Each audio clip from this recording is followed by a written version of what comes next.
26 তারিখে কাশীপুরে যে বক্তৃতা করেছিলাম, সেই বক্তৃতাতে আমার বিরুদ্ধে একটি এফআইআর লজ হয়েছে, যার কেস নাম্বার 219/2026, ডেটেড 27/6/2026। আইও হচ্ছে এসআই বিজন রায়। তিনি এবং তিনার আরো ঊর্ধ্বতন অফিসাররা তাদের মতো করে প্রায় 10 পাতার একটা তৈরি করেছিল, যেটা জিজ্ঞাসাবাদের জন্য। তাদের পয়েন্ট অনুযায়ী যারা যা জিজ্ঞেস করেছে আমি সেই প্রশ্নের উত্তর দিয়েছি। তারা আবার রিপিট করে সন্তুষ্ট না হয়ে আবার রিপিট করে জিজ্ঞেস করেছে, আবার অফিসার চেঞ্জ করে জিজ্ঞেস করেছে। আমি তাদের প্রশ্ন যথাযথ উত্তর দিয়েছি। তাতে আমাকে আজকের মতো এই কেসের যে কারণে জিজ্ঞাসাবাদ করেছিল তারা আমাকে রিলিফ দিয়েছে। নেক্সট আবার 14 তারিখ বেলা 11টার সময় এই ঘটনায় আরেকবার আসতে হবে।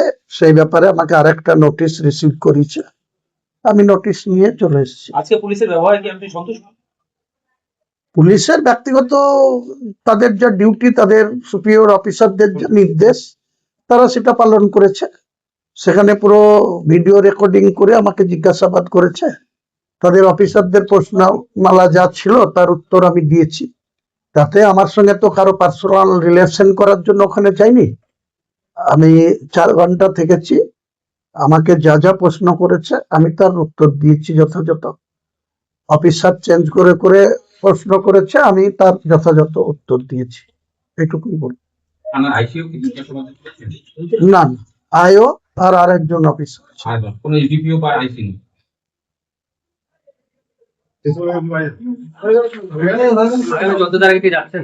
নিশ্চয় যাবো। সে চুক্তি করে যাননি, আর আজকে রেজিনগরে গেলেন, সেই নিয়ে সেই প্রসঙ্গে কোনো খারাপ মন্তব্য বা কিছু বলেছেন থেকে কিছু জানিয়েছেন? না না, শক্তিপুরের বিষয় শক্তিপুর দেখবে। এটা রেজিনগরের কেস হয়েছিল। রেজিনগরের case number 219/2026, dated 27/6/2026। Under section যা যা ছিল সেই অনুযায়ী প্রায় 12-14 পাতার প্রশ্নমালা তৈরি করে রেখেছিল। তাদের অফিসাররা যেভাবে আমাকে জিজ্ঞাসাবাদ করেছে, যা যা প্রশ্ন রেখেছে, আমি তার যথাযথ উত্তর দেওয়ার চেষ্টা করেছি। মধ্যে একবার আমার প্রশ্নের উত্তরে সন্তুষ্ট না হয়ে আবার তারা অফিসার চেঞ্জ করেছে। তারপরে আবার সময় নিয়ে জিজ্ঞাসা করেছে। আমি যথাযথ আমার সাধ্য মতে আমি আমার অফিসারদের প্রশ্নের উত্তর দিয়েছি। আপনি যখন থানায় ছিলেন সেই সময় বিজেপির কিছু নেতাকর্মী, কিছু কর্মী সংস্থা আপনার বাড়ির সামনে বিজেপির পতাকা টাঙিয়েছে, এক কথায় প্রতিবাদ জানিয়েছে। আপনি বলেছিলেন যে বিজেপির পতাকা টাঙানো পর্যন্ত লোক থাকে না, সেই কারণে কি বলবেন? আমি বলেছিলাম যখন প্রয়োজন হবে তখন করব, আমি এখনই করব তা তো বলিনি। আর বিজেপির যারা পতাকা টাঙাচ্ছে তাদের যে কোনো রাস্তায় বিজেপির পতাকা টাঙাবে। বিজেপি এখন ক্ষমতাসীন দল, দেশের ক্ষমতাসীন দল। আমি তো এরকম কোনো কিছু বলিনি যে বিজেপিকে রাজনীতি করতে দেব না, বিজেপি রাজনীতি করতে পারবে না।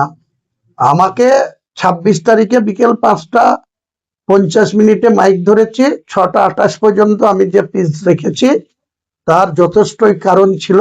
আমাকে ব্যক্তিগতভাবে বিজেপির এখানকার হারা প্রার্থী কোনো কিছু বলেনি, কিন্তু বহরমপুর সাংগঠনিক জেলার যিনি সভাপতি মলয় মহাজন 4 মে গণনার দিন পর্যন্ত যারা এখানে তৃণমূলের ক্রিমিনাল ছিল, তৃণমূলের গুন্ডা ছিল, তৃণমূলের তোলাবাজ ছিল, সেই সব লোকদের ডেকে নিয়ে এসে আমাকে ব্যক্তিগত আক্রমণ করেছে।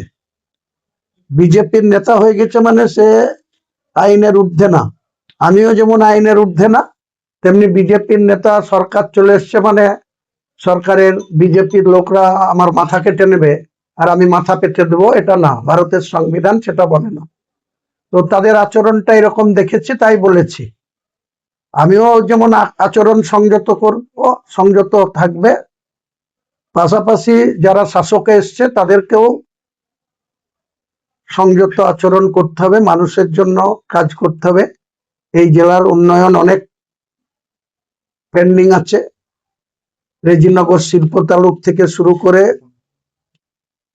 রামনগর কেএন সুগার মিল থেকে শুরু করে বহরমপুর থেকে রামনগর ঘাট আরবিসি এর রাস্তা থেকে শুরু করে নওদায় একটা বিভিন্ন রাস্তা, এমনকি নওদা থানায় যাওয়ার রাস্তা এত জঘন্য অবস্থা।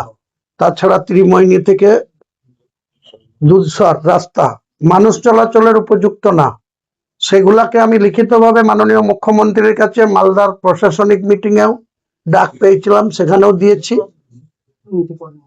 আবার যথারীতি 18 তারিখে যেদিন বাজেট সেশন হয়, মাননীয় গভর্নর অফ ওয়েস্ট বেঙ্গল যেদিন তার পিচ রাখে, তারপরে মাননীয় মুখ্যমন্ত্রী আমাদের বিধানসভার মুর্শিদাবাদ জেলার যারা নির্বাচিত সদস্য, বিজেপি, কংগ্রেস, টিএমসি, জনতা উন্নয়ন পার্টির সকলকেই সেখানে ডেকেছিলেন উন্নয়ন নিয়ে আলোচনা করার জন্য। তো সেই আলোচনাতেও আমি 11টার ডিমান্ড দিয়ে ওনার হাতে দিয়েছি, মুখ্যমন্ত্রীর হাতে দিয়েছি, এবং মুখ্যমন্ত্রী সেটা বলেছে প্রাপ্তি স্বীকার করে উত্তর দেওয়া হবে। এখনো পর্যন্ত তিনার নিজের কথা তিনি রাখেননি। 18 তারিখের দেওয়া চিঠির প্রাপ্তি স্বীকার এখনো আমি চিঠি পাইনি। সেটা তিনি কি করবেন, আগামী দিনে আবার 9 তারিখে মুর্শিদাবাদের বহরমপুরে তিনি আসছেন। শুনছি বিজেপির নেতারা বলছে যে রেজিনগরেও আসবেন। ওয়েলকাম। রেজিনগর কারো ব্যক্তিগত সম্পত্তি না, রাজ্যেরই একটা জেলা, নাম মুর্শিদাবাদ, আর সেই জেলারই একটা ব্লকের নাম বেল্লাঘাটু, যার থানা শক্তিপুর এবং রেজিনগর। কাজেই আইন কারোর ঊর্ধ্বে না। আইনকে আমি যেমন সম্মান করব, তেমনি আমার উপরে ব্যক্তিগত আক্রমণ আসলে, আমার পার্টির উপরে আক্রমণ আসলে আমি চুপচাপ সেটাকে হজম করব না বা মেনে নেব না। আমাকে কেউ যদি আঘাত করে আমি তাকে রসগোল্লা খাওয়াবো না। আমি আগেও বলেছি, আবার বলছি, ভবিষ্যতেও বলবো।